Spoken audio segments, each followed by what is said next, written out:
Una mañana, antes de que el sol terminara de trepar sobre las colinas de Hebrón, un hombre viejo salió de su tienda y miró hacia el este. Se llamaba Abraham. Había dormido mal. La noche anterior había mantenido una conversación que le pesaba en el pecho como una piedra. Le había suplicado a Dios que no destruyera una ciudad entera si quedaban en ella al menos 10 personas justas. Dios aceptó. Pero Abraham no estaba tranquilo. Caminó hasta el borde de la cresta rocosa desde donde se podía ver, a lo lejos, la llanura del Jordán. Un valle fértil, verde, alimentado por agua abundante. Lo que vio esa mañana lo dejó inmóvil. Una columna de humo denso se levantaba desde el horizonte. No era el humo de una hoguera ni el de un incendio forestal. Era algo más. Génesis lo describe como el humo de un horno. Un horno gigantesco que cubría todo el valle. Las temperaturas en el epicentro superaban los 2000 grados centígrados. No era un incendio, no era una guerra. Era algo para lo que el mundo antiguo no tenía nombre. ¿Qué fue exactamente lo que Abraham vio esa mañana? Durante siglos, la historia de Sodoma y Gomorra fue tratada como lo que parecía: una parábola moral, un relato religioso diseñado para enseñar las consecuencias de la maldad humana. Fuego del cielo. Azufre cayendo como lluvia. Ciudades enteras borradas en una sola noche. Era demasiado extremo, demasiado cinematográfico para ser real. Los académicos serios la archivaban en la misma categoría que el diluvio universal o la Torre de Babel. Mitos fundacionales con valor teológico, pero sin anclaje en la realidad física. Y entonces, en el año 2021, un equipo de científicos publicó un estudio que lo cambió todo. No eran teólogos, no eran pastores ni predicadores. Eran físicos, geólogos, arqueólogos, mineralogistas. Y lo que encontraron en una colina polvorienta de Jordania no se parecía a nada que la arqueología hubiera documentado antes. Esta es la historia de cómo la ciencia moderna fue a buscar una leyenda bíblica y encontró, enterrada bajo metros de escombros, evidencia de una destrucción que desafía la explicación convencional. Pero para entenderla, primero hay que entender qué era Sodoma. Hay que borrar la imagen que probablemente tienes en la cabeza. Olvida la ciudad decadente de las películas. La Sodoma del texto bíblico era otra cosa. Una ciudad próspera ubicada en la llanura del Jordán, en una región que Génesis describe como fértil, bien regada, semejante al jardín del Señor. Era, en otras palabras, un lugar donde la gente quería vivir. Un valle verde en medio de una geografía árida. Agua dulce fluyendo desde las montañas, tierra cultivable. Rutas comerciales cruzándose en sus puertas. Sodoma no era un rincón olvidado del mundo antiguo. Era un centro urbano importante de la Edad del Bronce Medio, probablemente la ciudad más grande de la región sur del Valle del Jordán. Y su pecado, el famoso pecado de Sodoma, es más complejo de lo que la cultura popular sugiere. Sí, Génesis 19 relata un episodio brutal en el que los hombres de la ciudad rodean la casa de Lot y exigen que les entregue a sus visitantes para hacerles daño. Pero el texto bíblico mismo, en otros libros, ofrece una lectura distinta.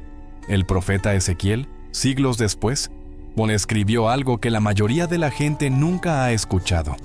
Dijo: «Este fue el pecado de tu hermana Sodoma. Orgullo, saciedad de pan, abundancia de ocio tuvieron ella y sus hijas, y no fortaleció la mano del afligido y del necesitado». Orgullo, abundancia, indiferencia ante el sufrimiento ajeno. Según Ezequiel, el pecado de Sodoma no era solo lo que ocurrió esa última noche, era lo que la ciudad había sido durante generaciones, rica, cómoda y ciega ante los que no tenían nada. Recuerda esa cita. Vamos a volver a ella. La última noche de Sodoma, según el relato de Génesis, comenzó con una cena. Lot, el sobrino de Abraham, el único hombre que Dios consideró digno de ser salvado, estaba sentado a la puerta de la ciudad cuando llegaron dos extraños. En el mundo antiguo, la puerta de la ciudad era el lugar donde se hacían negocios. Se resolvían disputas, se recibía a los viajeros. Lot los vio, se levantó, se inclinó ante ellos y los invitó a su casa. Les preparó un banquete, les horneó pan sin levadura. Los dos extraños eran ángeles, enviados por Dios para evaluar la ciudad antes de la destrucción. Lo que ocurrió después es uno de los pasajes más oscuros de toda la Biblia. Antes de que pudieran acostarse a dormir, los hombres de Sodoma rodearon la casa. Todos, dice el texto, jóvenes y viejos, de todos los extremos de la ciudad. Golpearon la puerta, gritaron, exigieron que Lot les entregara a sus huéspedes.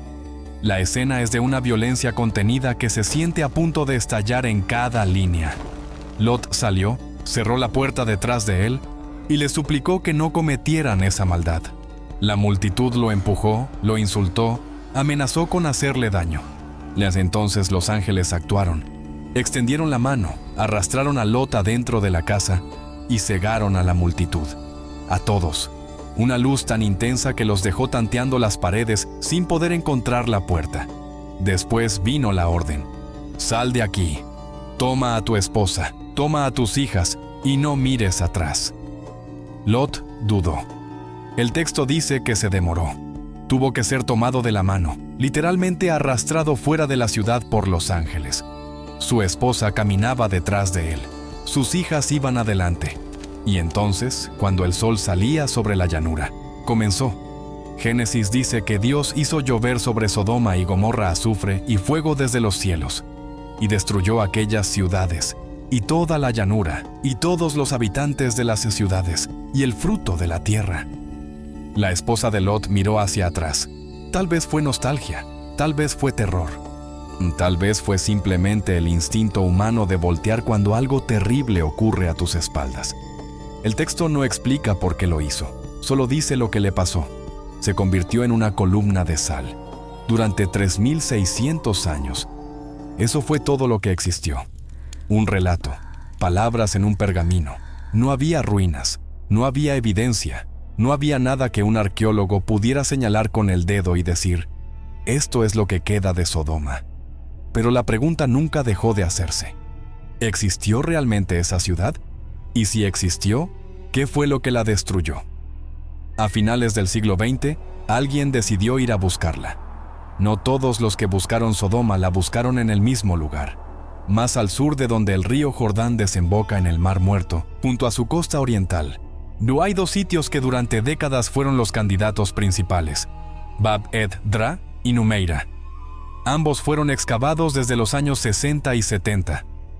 Ambos muestran evidencia de destrucción por fuego durante la Edad del Bronce temprana, y ambos están en una región geológicamente extraordinaria, la Falla del Mar Muerto, una de las grietas tectónicas más profundas del planeta, donde el terreno está saturado de betún, azufre natural y depósitos minerales que pueden incendiarse bajo las condiciones adecuadas. La región entera del Mar Muerto es, desde un punto de vista geológico, un lugar donde el fuego puede literalmente brotar de la tierra. Las emanaciones de gas sulfuroso, las bolsas de betún que flotan en el agua, las formaciones rocosas impregnadas de azufre. Todo esto le da a la zona un carácter que cualquier visitante antiguo habría descrito con una sola palabra: infierno. Es posible que la memoria cultural de una destrucción real, amplificada por las características aterradoras del paisaje, se haya cristalizado con el tiempo en el relato que conocemos. Una ciudad real, destruida por un evento real, en un lugar que ya parecía maldito por la naturaleza misma. Muchos investigadores sostienen hasta hoy que Bab-ed-Dra es la mejor candidata para la Sodoma bíblica. Pero hay un problema. La cronología no encaja perfectamente con el relato de Génesis, y la escala de ambos sitios es modesta para lo que el texto describe.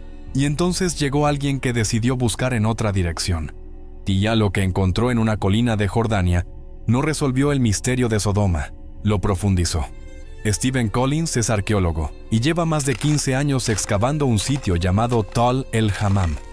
Está en Jordania, en el extremo noreste del Mar Muerto, exactamente donde Génesis sitúa las ciudades de la llanura.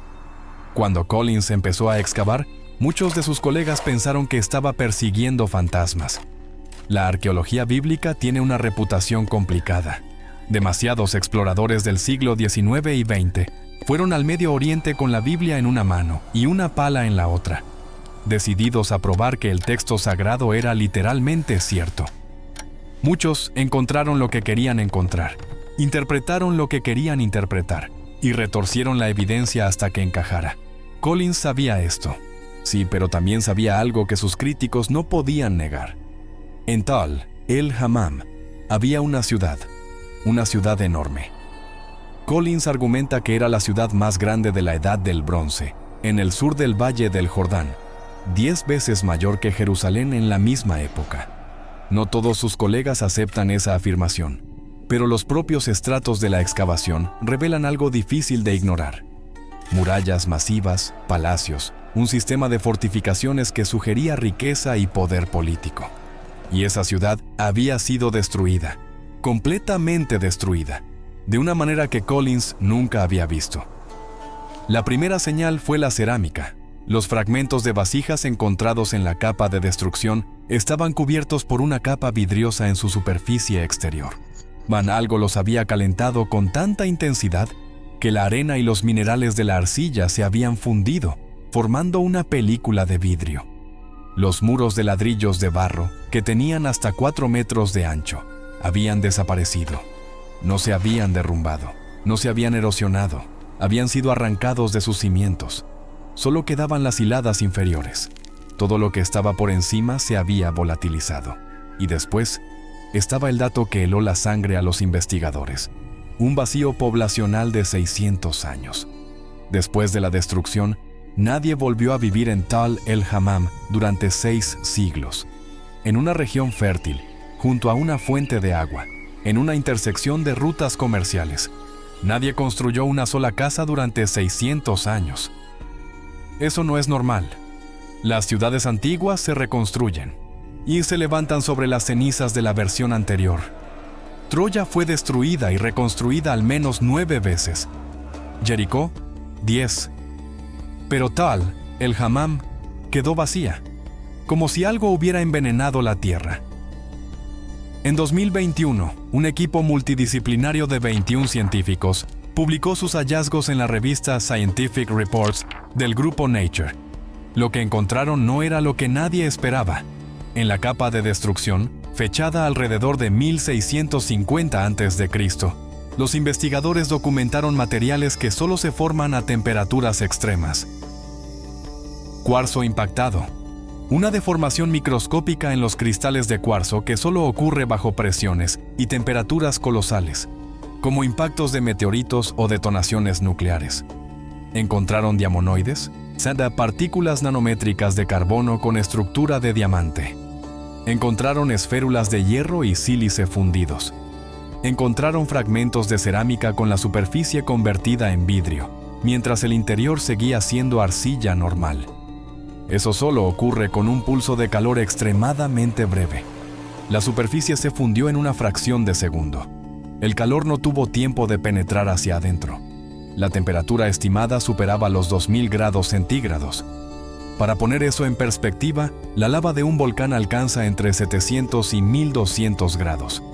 Un incendio forestal entre 800 y 1100. 2000 grados es el territorio de los eventos cósmicos. Los científicos propusieron una explicación: un estallido aéreo, un objeto cósmico, probablemente un asteroide pequeño o un fragmento de cometa. Entró en la atmósfera terrestre y explotó antes de tocar el suelo. La onda expansiva y la radiación térmica arrasaron todo lo que había debajo. Si esto suena a ciencia ficción, no debería. Porque tenemos un precedente documentado. En 1908, un objeto cósmico explotó sobre la región de Tunguska, en Siberia. No dejó cráter. Explotó en el aire, a varios kilómetros de altura. Pero la onda de choque derribó 80 millones de árboles en un área de más de 2000 kilómetros cuadrados. La energía liberada fue equivalente a 1000 veces la bomba de Hiroshima. Si hubiera ocurrido sobre una ciudad, no habría quedado nada. Tunguska ocurrió en un bosque deshabitado y aún así se sintió a cientos de kilómetros de distancia. Imagina lo mismo sobre una ciudad de la Edad del Bronce. Muros de barro, techos de paja, estructuras antiguas. A 2000 grados centígrados, todo eso simplemente deja de existir.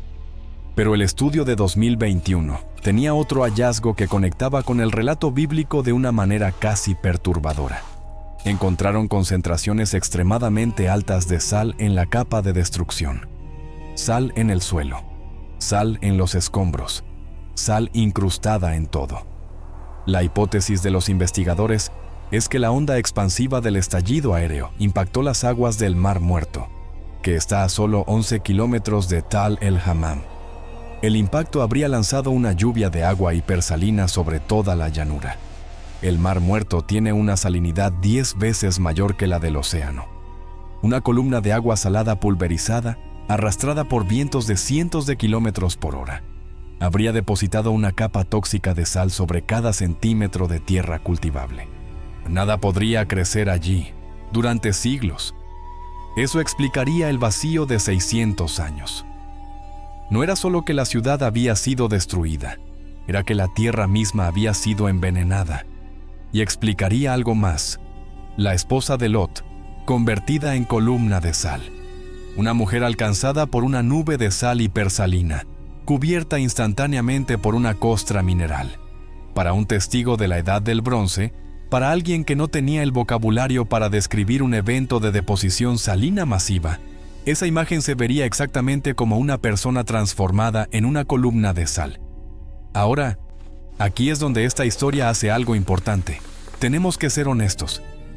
En 2024, la revista Scientific Reports añadió una expresión de preocupación formal al estudio de Tal el Hammam. No lo retractaron por fraude. No dijeron que los datos fueran falsos. Dijeron que las conclusiones no se sostenían adecuadamente con la evidencia presentada. Algunos de los indicadores que el equipo usó para argumentar un estallido aéreo fueron cuestionados en cuanto a su interpretación. Otros investigadores señalaron que temperaturas extremas pueden ocurrir en contextos distintos a los eventos cósmicos. Incendios intensificados por viento, actividad volcánica, incluso procesos industriales antiguos en circunstancias específicas. La expresión de preocupación no cerró la puerta a la hipótesis del estallido, pero la dejó entreabierta, no abierta de par en par. Y eso es incómodo. Es incómodo para los que quieren que la ciencia confirme la Biblia. Y es incómodo para los que quieren que la ciencia la descarte por completo. La verdad, en este caso, ya se resiste a los veredictos finales.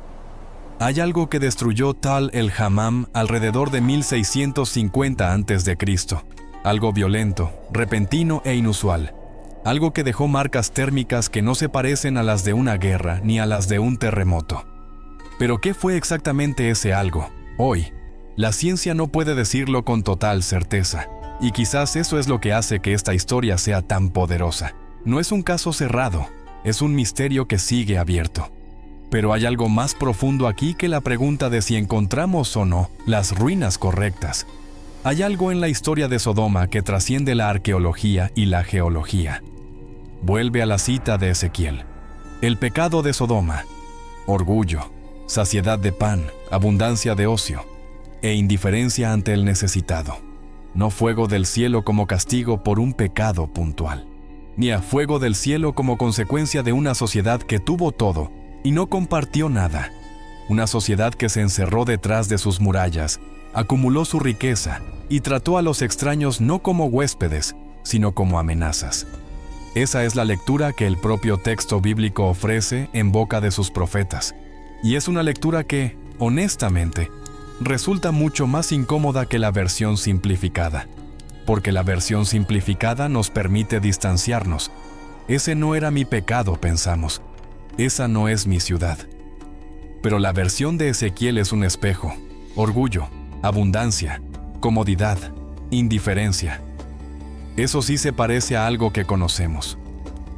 Abraham se quedó de pie en aquella cresta, mirando el humo que subía del valle como el humo de un horno. El texto no dice que lloró, no dice que habló, solo dice que miró. Tal vez porque no había palabras. Tal vez porque lo que estaba viendo era tan enorme, tan definitivo, que el lenguaje humano simplemente no alcanzaba.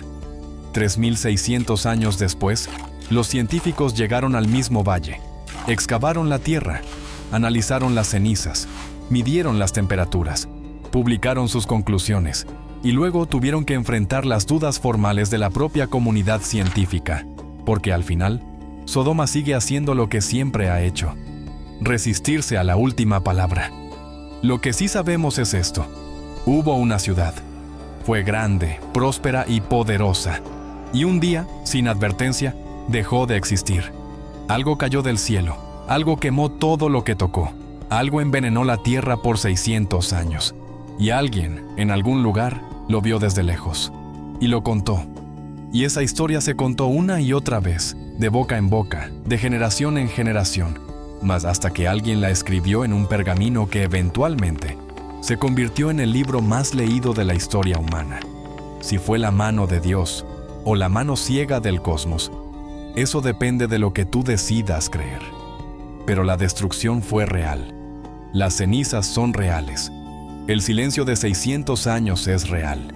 Y la pregunta que Sodoma nos deja, la pregunta de Ezequiel, sigue siendo, después de todo este tiempo, terriblemente vigente. ¿Qué hacemos con nuestra abundancia? ¿A quién dejamos afuera de nuestras murallas? ¿Y qué clase de consecuencias estamos construyendo cuando miramos al necesitado y simplemente cerramos la puerta?